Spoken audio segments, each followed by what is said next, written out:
Over the years, speedrunning has grown so much in popularity that the usual suspects for the most popular games and series for speedrunning aren't always the games to look out for nowadays in the scene. The Nintendo legends, indie titles with huge cult-like followings, the nostalgic first-person games. They will always have their place at the top. But there are so many great games coming out nowadays, some of which are in genres that don't tend to have that much action going on in the speedrunning scene.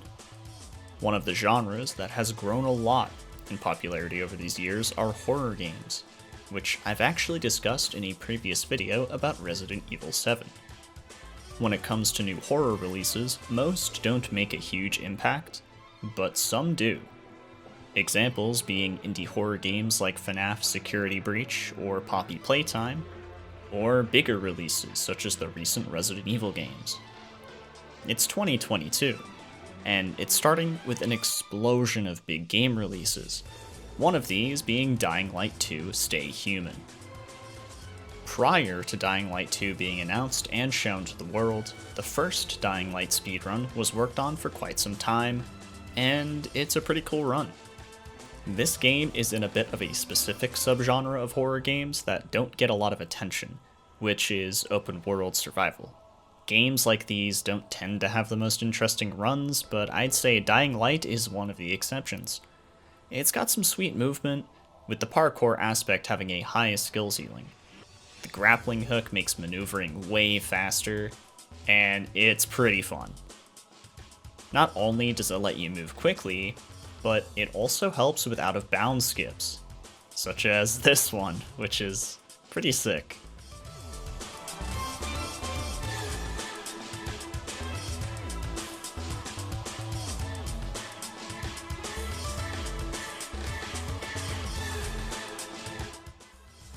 There's also a duplication glitch to acquire a surplus of items that you would need in the run, and it also eliminates a lot of time that you would be spending scavenging. With all of these at the player's disposal, just about anybody can learn the run and finish the game in around 2 hours with the help of the current Any% tutorial by the world record holder Ironbee. It's quite impressive to think an open world survival game like Dying Light can be completed so quickly. And it makes you wonder, what could possibly be in store for the sequel? Well, I have the answer. It's long. I would really love to see this game get broken up, as the gameplay is actually quite fun in a speedrun formula. I genuinely had a blast doing this, and the only thing stopping me from not doing it again is the sheer length of it. Combat is satisfying when you have to get down and dirty, but it's not always required, which leads to some quick escapes. The easy difficulty is just easy enough to make a lot of sections quick, but also hard enough to set up minimal, risky routing. Most interactions and cutscenes can be skipped, and it really is just a lot of fun gameplay. Allow me to take you into the run that I did, and break down everything from my perspective.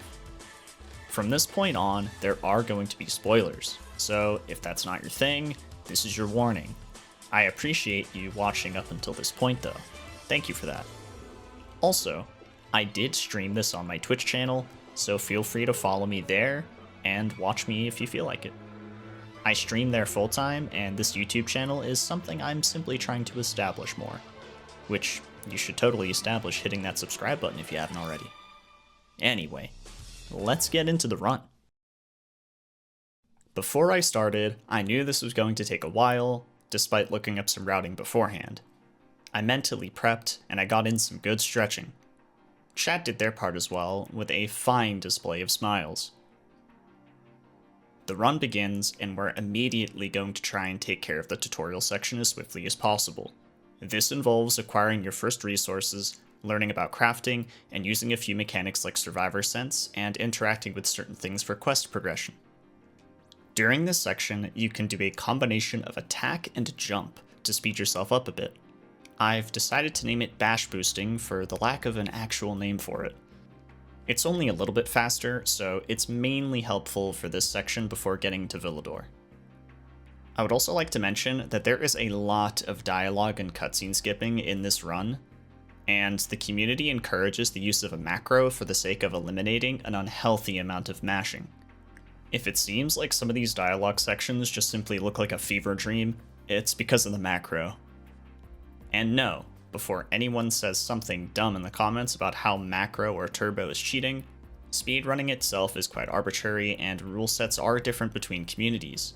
Mashing this much in a 4-hour run can be very unhealthy and very inaccessible, so it's actually a good thing to allow in these types of games. Anyways, moving on. As you can see, you can do some pretty cheeky unintended parkour in these sections before getting to the radio tower. Yes, I am just mashing jump on this wall, and it looks silly, but it's speedy.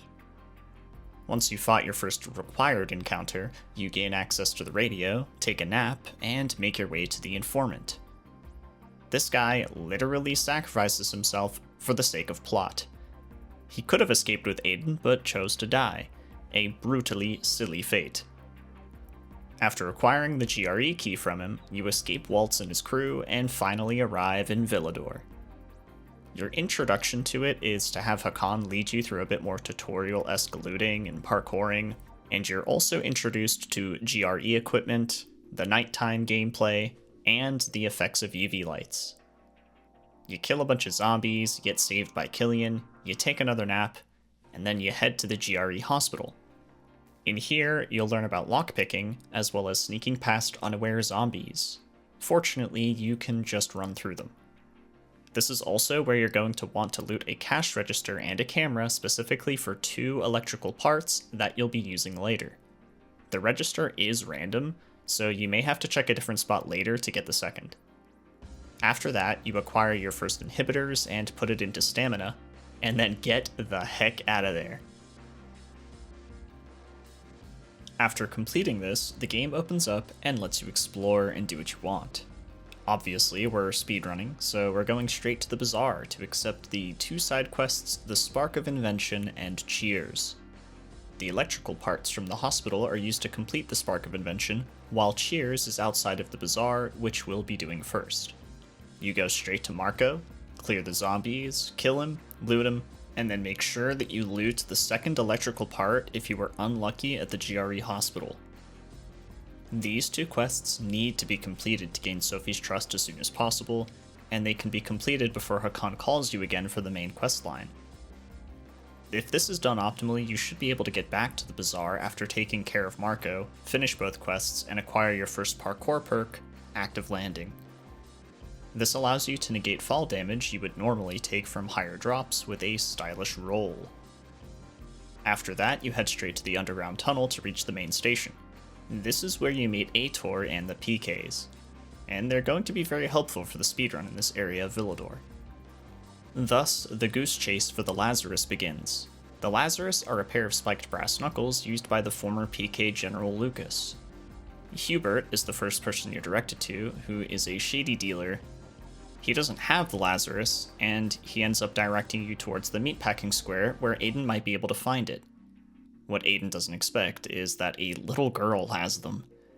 You pick up some free inhibitors here before negotiating with this mischievous youngster to get the Lazarus. This is the point of the game where you're asked to find the person who killed Lucas. Keep this in mind for later. After heading back to the bazaar, you talk to Carl, Sophie, and then the craft masters, which will then lead to the quest Unruly Brother. If you achieved finishing the 2 side quests mentioned earlier, Sophie will trust you immediately, which starts this quest. I simply call this quest Saving Butthead, because this is exactly what Barney is. He's a butthead. Nevertheless, we have to save him from the dark zone he entered, and also attempt to find his buddy Birdie. When finding Birdie, there is a free inhibitor chest, which will grant you a stamina upgrade. Birdie dies, you'll start up the nearby windmill for Barney, and then he ditches you. I'll say it again. He's a butthead. Once you finish this quest back at the bazaar, you'll start the quest The Arrival, which is one of the shortest main quests. You simply kill a bunch of bandits that sabotage the people of the bazaar and then search for any remaining crystals. Completing this brings you to the next main quest, The Raid. This involves storming Jack and Joe's camp, and the best way to do it is to just run into the front entrance, take them all out, and claim the camp. Easy peasy. Well, except for the big guy, he's not so easy. At this point, you should also have acquired the parkour perk Far Jump. Far Jump allows you to jump on any ledge that is about knee to hip level, and use it to propel yourself in the air at a much faster speed than simply sprinting or regularly jumping.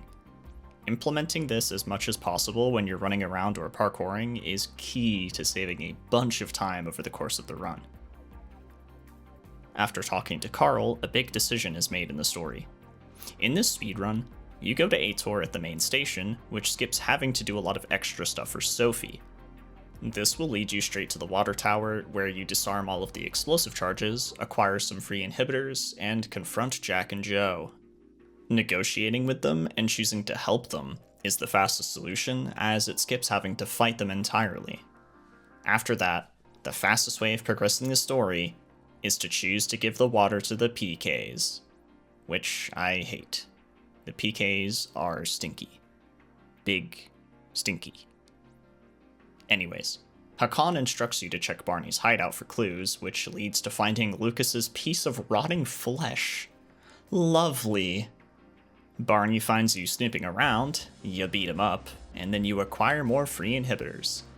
If you've made the right choices thus far, this will lead you and Hakan through the underground tunnels, where Hakan pretty much leaves you for dead. Upon escaping, you're taken hostage by Barney and his crew, which leads to his explosive demise. And by that, I mean you can use the remote C4 you were given earlier to blow them up. I messed this up very badly, and I wasted the C4, and then I died. One of many, many big dumb moments in my run. After that, it's time to go back to Hakan to execute his plan to get to the fisheye. Unfortunately, Hakan gets wrecked by an arrow, and then he reveals he killed Lucas. And, well, we don't have any time to spare, so yeah, thanks for the info, goodbye! Informing Ator of Lucas's murderer will lead to meeting him at the old car factory. Although, things take a twist when Waltz ambushes them, and the first transformation of the game happens. When Aiden transforms into this turn state, he's an unstoppable killing machine, which is pretty fun. It ends quickly, and it's back to parkouring your way to the car factory, where you take out some renegade scum, and make your way to Waltz. He chokes you real good, but you're saved by a mysterious lady who we'll come to know as Lawan. She helps us escape Waltz's Super Saiyan 4 mode, which leads to completing the Let's Waltz quest. You pick up some inhibitors, and then make sure you've upgraded stamina to at least level 5, or 4 if you missed out on some inhibitors. This is also the time to acquire the perk Tic Tac. Tic Tac allows you to run across walls, which is very important, because it unlocks the perk that lets us run up walls, which we'll obviously be getting later. Lawan is pretty excited about the power coming back to the city, so much that she gives you a freaking paraglider. This thing comes in handy in many situations, but it's not always faster than running on foot and utilizing Far Jump. After learning how to use the paraglider, you turn on the nearby power station via Cable Puzzle shenanigans, and give it to the PKs again. This allows you to finally head over to the fisheye, where you meet Danier, and save everyone from the renegade. After you've taken them out, it's time to do something very important. You need to sleep to switch to nighttime, and enter the metro below the fisheye. Turning this metro on will activate the ability to fast travel. It's pretty obvious why this is needed, and it will save a lot of time in multiple quests. After activating the metro, you head on over to this poor dude who's trapped by a renegade, and then you go and save Ro and his crew. Doing this will start the Quest Observatory, which is a very short linear quest, leading you to the PK's main headquarters at the Missy. You're instructed to talk to Juan, who's at the fisheye, which means it's time to utilize your first fast travel. Sometimes your game can bug out and not allow fast travel, even with the metro on. In this case, you just have to quit to the main menu and load back in. Thanks to the new load remover and the rules, this doesn't lose you time, as quitting to the main menu pauses the timer. When you get to the building that has the goodies Juan might be interested in, you can head straight to the roof and examine the skeleton. This allows you to pick up the whiskey after some dialogue, and fast travel back to the Missy. It is very important that you don't help Juan, and you stick to Jack Matt's quests. This will ensure that some of the quests later on will go smoothly. This leads to the introduction of a new mini-boss, Wrecking Ball. He's pretty tanky, and pretty ugly. But your new weapon, the glaive, will do good damage, and the spears and explosive tanks around the area will help if needed. Upon talking to Demolin, he instructs you to find the UV lights needed for activating the radio tower at the top of the tallest building in the city. Before you can actually go get them, you need to find some of his crew to find out exactly where the containers holding these UV lights are. Well, it turns out they're on the roof of a building, which leads to another encounter with a big beefy boy. There are inhibitors up here as well, so you should probably pick them up before starting the fight, so you can acquire stamina level 7 and acquire wall run. As mentioned earlier, this is the ability you need to run straight upwards on a wall. After taking out the big boy and interacting with the UV lights in the container, you can fast travel back to the Missy to talk to Juan. Make sure you sleep after this, otherwise you can't progress. When you do sleep, this will begin a very long quest called Broadcast. Not only is it long, but it's kinda hard to do optimally. I'll explain why in a bit. For now, it's time to head over to the power station and give it to the PKs. If you're missing one inhibitor for stamina level 7, there is a backup in the mini safe. The code is 314. You shouldn't need this if you really follow the route correctly though. When you're ready to activate the power station, you get ambushed by Renegade. But you do have some nades, so I suggest either using them or saving them for a different fight later on. There are multiple Renegade fights you can use them on, so choose wisely. After that, Ro will ask you to join him in regaining the power to the elevators in the VNC tower. This part is tedious, but at least there's a silly Resident Evil tribute here with the dying crew members named Leon and Chris. When that's finished, you take a nap, and then you get ready to venture up the tower. This is where things turn bad real fast. You get ambushed, Ro and his men die, and Aiden is left alone to defend himself. This does lead to a transformation sequence though, and you go on a fun killing spree.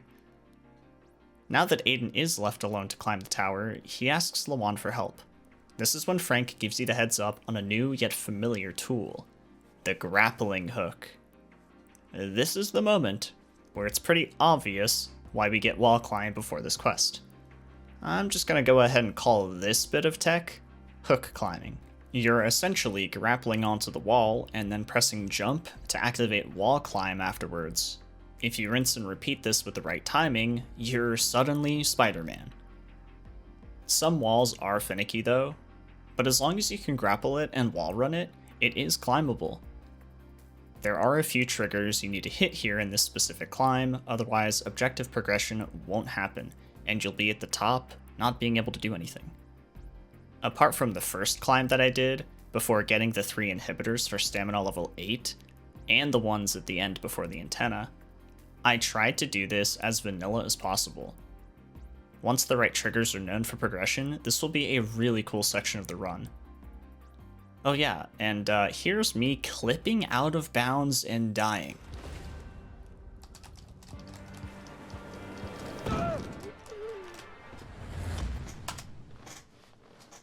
What? Yeah, don't do that. That's slow. When I said this will be hard to optimize, it's because of the tech involved with the addition to the grappling hook. I'm sure this entire quest will be revised thoroughly, and will probably serve as a big run killer in the future. Once you're at the top, give the radio frequency to Jack Matt. This will give you the most optimal outcome for the rest of the run. Also, Lawan needs shoes. So let's get some shoes. If you know that reference, you're a real one. Anyways, after retrieving the shoes and the bow and arrows in the condo, use the pulley lift to get to the rooftop to see Lawan. After some one-on-one time, you rest and then fast travel to the Missy. At this point, you should check your skills to see if you can acquire Dart and Bash. Bash can prove useful against enemies and can also be used for faster traversal on foot. See, I didn't do this in my run, and I probably could have saved a ton of time if I had Bash. Now it's time to do chores for Jack Matt to lengthen the radio frequency. Oh joy. The tower you have to climb is pretty finicky for hook climbing, but it can be done. There are some specific spots on it that are better than others, so it's all about finding those spots where you're comfortable doing it. Preferably leading to some platforms along the way, just for safety. Power the antenna, and then paraglide your way to the renegade scum that need dealing with. Now this is a great opportunity to start using that bow a bit more, as the enemies are getting beefier and smarter in combat as the quests progress. Once you've taken care of the next group of renegade for the second tower, you fast travel back to the Missy. Finishing this quest leads to Aiden finding out where a former GRE scientist is located, which means it's time to fast travel back to the bazaar. You talk to Sophie, who then gives you a heads up as to where a hideout is. That's going to lead you to saving Vincenzo from the renegade, and then finding out exactly where Veronica is.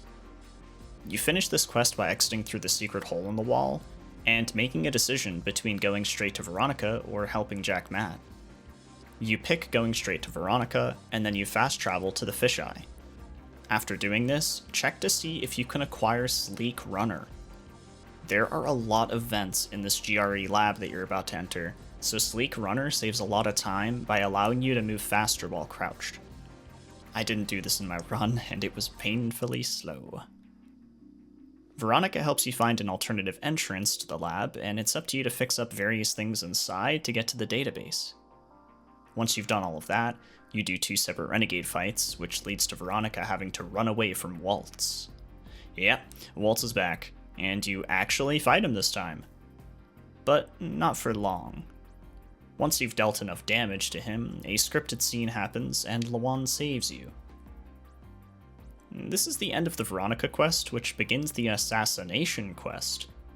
Fast travel back to the Missy, talk to Jack Matt, and then fast travel back to the fisheye to see Lawan.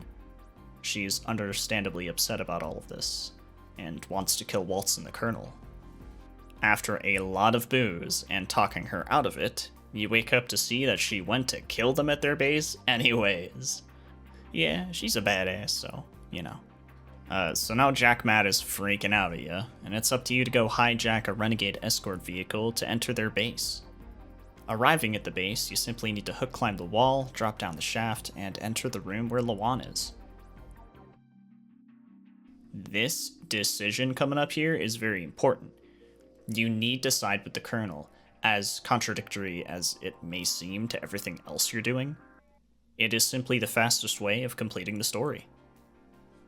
After catching your ride to X13, well, you get ambushed.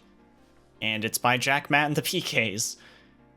And this is kind of funny because, you know, Jack Matt was just so friendly before all of this, and you did all that stuff for him. What a dick. Anyways, this fight's kind of brutal. I barely made it out with a heal or 2 left, so it's really important that you utilize Bash if you have it, and also utilize throwables, just anything that you have that I didn't to make this fight faster and less stressful. Once Jack Matt is dead, you can head to X13 and start the final part of the game. Tracking down Waltz proves to be a challenge as you're betrayed by Hakan, and then you fight multiple groups of renegades, and then you get lore dumped on like there's no tomorrow. So yeah, after you get dumped on, the final fight against Waltz begins. This dude has 4 phases. 4! Not only that, but fighting him, it's like trying to fight the 5 most cheap fighting game characters of all time formed into one Frankenstein's monster. I'm not kidding, this dude would be hated by the FGC. The best way of handling Waltz in Phase 1 is to dodge his wave pound move things and hitting him when he's open. You really just have to be patient with this one. Trying to tank the damage and swing as much as possible is just not ideal, unless he's doing regular punch attacks, which he probably won't. Second phase has him running around like a freaking mad lad, which makes it hard to deal enough damage quickly. This is another one of those parts where you just have to get good luck and be patient.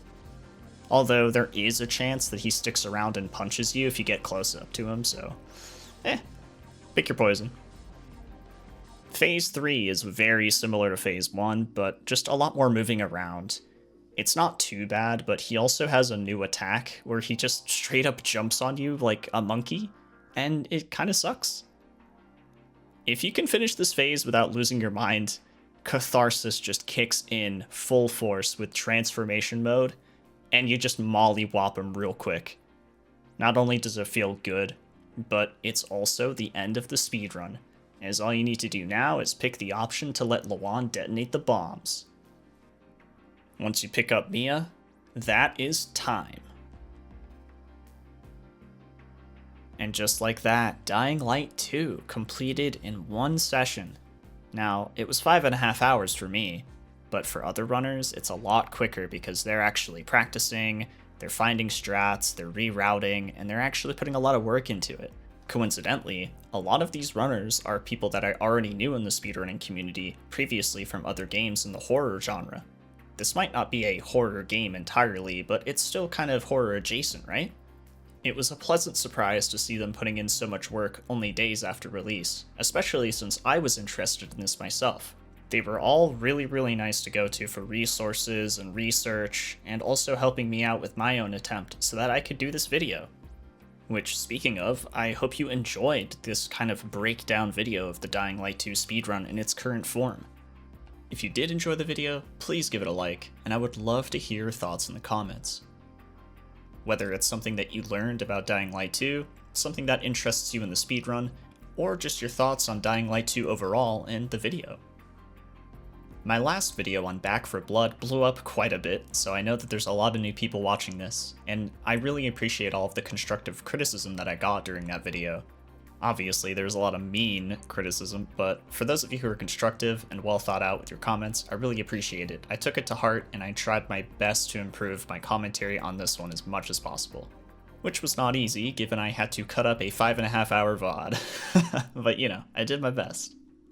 And before I wrap things up here, I'd love to give some shoutouts to my friends and some community members who helped me out a lot with this video. The first two runners that I would like to shout out are Trade, or 7RayD, and Spicy TV. They're the first two runners that I actually saw streaming their runs, and they have already gotten pretty close to the 3-hour mark. Spicy has a 3:19, and Trade has a 3:25. Both very talented, and will surely be great competition with each other. I would also like to shout out the Demented Salad for taking up the reins on the auto splitter / load remover. We all know how important those are for PC speedrunning nowadays, so shoutouts to him. And lastly, I'd like to shout out the Dying Light 1 speedrunning community. Iron B and Deebs AD were both very nice with allowing me to use footage of their runs for this video, and I'd like to shout out AussieGG for making a lot of really great Dying Light 1 speedrunning content over the years. And with that, I would like to thank you all so much for watching and the continued support thus far. This year started out really strong for me here on YouTube, and I would love to keep that momentum and motivation going. Thank you all for wanting to be a part of it. Much love, and I'll see you next time for another thrilling speedrunning story.